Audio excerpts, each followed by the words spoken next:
Hello everybody, my name is Krzywonos, and today I'm going to demonstrate to you the process of becoming a professional commercial airline pilot. Many of you might wonder, how does somebody with no flight experience ultimately find themselves at the hands at the controls of a commercial aircraft such as the Airbus A320 or Boeing 737? Well, I'm here to tell you it is not an easy process, and it will take many individuals such as myself multiple years to complete all their flight ratings. If you're ultimately interested in becoming an airline pilot, the first step you should do is go to a local flight school and take a discovery flight. Discovery flight will most likely be in an aircraft such as a Cessna 172, the most popular aircraft ever produced according to AOPA.org. During a discovery flight, you will perform many basic flight maneuvers and ultimately get a feel for how you control an aircraft. If you're still enthusiastic about flight training, you should certainly look to begin. But first, there are two things you have to consider. One is health. You'll have to get a medical certificate from the Federal Aviation Administration, and you must be in optimal health, especially if you want to become an airline pilot. There are three medical certificates: first, second, and third class. First class has the most stringent health standards. Second class has less stringent health standards, but will limit the type of job that you can get. And a third class medical certificate is mostly geared towards recreational pilots. Once you have determined that you are in optimal health to become an airline pilot, you'll have to look into funding for your flight training.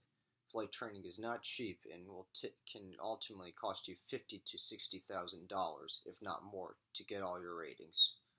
There are many different routes to take for funding, including going to the bank of mom and dad or saving up at your current job. You can also get flight training loans, but I do have to warn you, American Flyer's flight training website does say that interest rates for flight training loans can go up to 13%. Not good. Once you have determined that you are funded and are in good health, you can begin flight training. The first rating that you will get is your private pilot's license. Private pilot's license is where you learn to do basic flight maneuvers and ultimately fly an aircraft by yourself to the point where you can be trusted with passengers in good weather conditions. Private pilot's license can take you as little as 40 hours of flight training, although it takes many people 50 or 60 hours of flight training. You will have to do some ground school knowledge and take a knowledge exam that is multiple choice. Once you have passed that exam and your instructor has deemed your flying is good enough, you will go before an FAA authorized examiner and take a flight test. If you pass that, you will have your private pilot's license.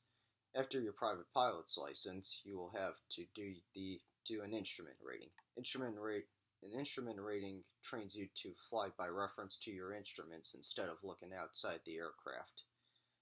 You will have another 50 hours or so of instrument training, and once again, a lot more ground school knowledge, and another exam.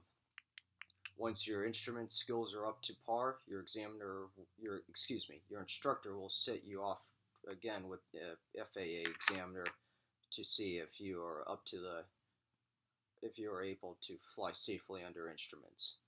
Once you pass that, you will then move to a commercial flight rating. Commercial flight rating involves more advanced maneuvers, and you will also be introduced to multi-engine aircraft. Commercial flight rating, in order to take the commercial pilot exam, the flight exam, you will need about 250 hours of flight time. Once you have those 250 hours and you have passed the exam, you have a commercial pilot's license and will be able to look for jobs flying. You will not be able to get a job with an airline with 250 hours, at least in America. The FAA requires airline pilots have to have at least 1,500 hours of flight training. 1,500 hours of flight training in order to get a job with an airline. So many people find other routes to build their flight time, including flying skydivers or flying for commuter operations. Once you reach your 1,500 hours, you can certainly look to get a job with an airline. and there are plenty of jobs available. Boeing forecasts the need for 790,000 pilots worldwide in the next 20 years. So if this is the industry you want to get into, you have picked the right time to get into it. Thank you all, and I hope to see you in the sky.